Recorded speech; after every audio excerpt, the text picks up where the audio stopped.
So this is the third part of how my birthday was celebrated in my home on 19th July. Last দুটো পার্টে তো আমি এই দিনের দুপুরে কি হয়েছিল সেগুলো তোমাদের সাথে শেয়ার করেছি।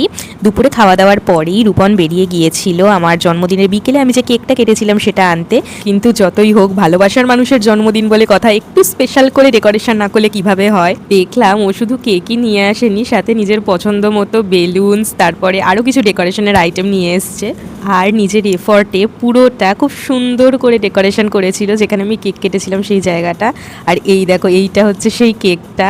মিয়ামোরেতে অনেক দিন আগে গিয়েই কেকটা আমি দেখেছিলাম, আমার তখনই খুব পছন্দ হয়েছিল। ভেবেছিলাম যে এই ইউনিকর্ন এত কিউট কেকটা আমার জন্মদিনে যদি পাওয়া যায় তো ওই কেকটাই আমি কাটবো।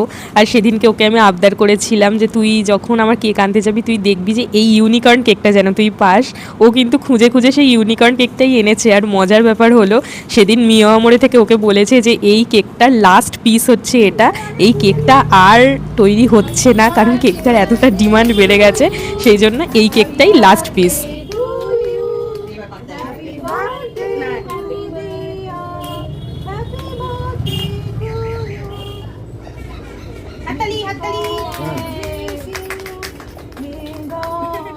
আমার কেক কাটার মোমেন্টটা ছোট্ট করে তোমাদের সাথে শেয়ার করলাম। এরপর তো কেক খাওয়ানোর পালা। ফার্স্টে মাকে কেক খাওয়ালাম, তারপর ব্যাক ক্যামেরায় ছিল বাবাকে খাওয়ালাম, তারপর কেক খাওয়ালাম আমার প্রিয় মানুষটাকে। আর ছোট্ট ছোট্ট করে সবার পরিচয় আমি স্ক্রিনে দিয়ে দিয়েছি।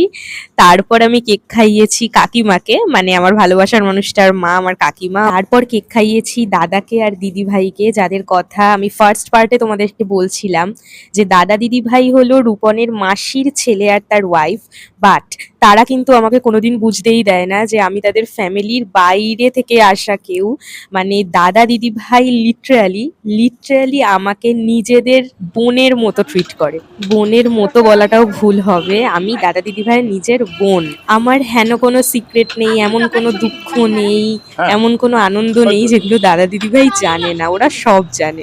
এরপরে এখানে কেক কাটার পরে সবার সাথে আমি ছবি তুলছিলাম, সবাইকে ডেকে ডেকে তোমরা এসো আমার সাথে ছবি তোলো। আর এই মোমেন্টটা আমি খুব এনজয় করেছি। আমার জন্মদিনের দুটো মোমেন্ট, আশীর্বাদের মোমেন্ট আর এই মোমেন্টগুলো খুব এনজয় করেছি। সন্ধেবেলা কাকু এসেছিল, কাকু সারাদিন আসতে পারেনি কারণ কাকুর অফিস ছিল। কাকু অফিস শেষ করে একদম সন্ধেবেলা এসেছিল 5টার সময়। কাকু মানে হলো রূপনের বাবা।